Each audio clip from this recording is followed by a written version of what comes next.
The journey of the first fleet.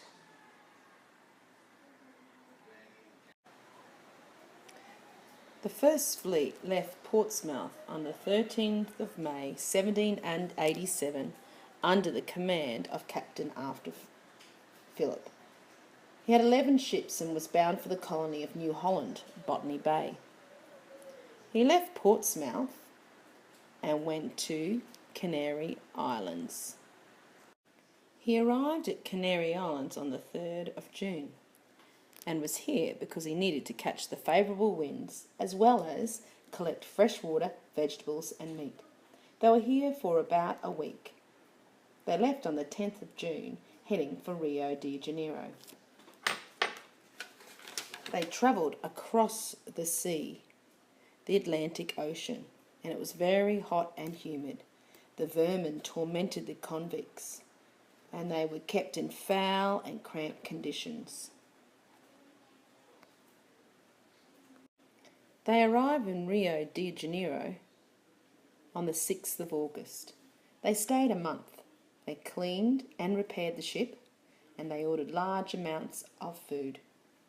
They set sail on the 4th of September for South America.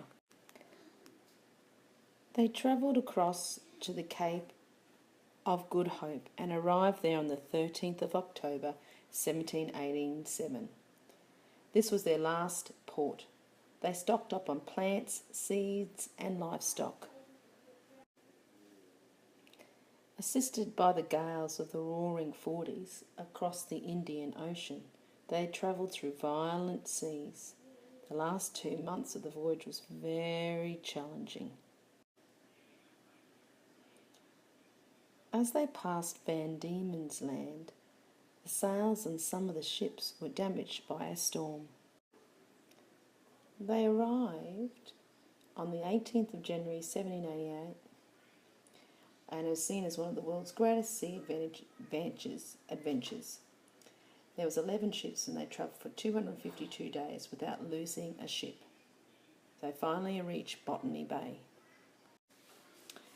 This land at Botany Bay wasn't as favourable as reported by Captain James Cook, so on the 26th of January they sailed into Port Jackson.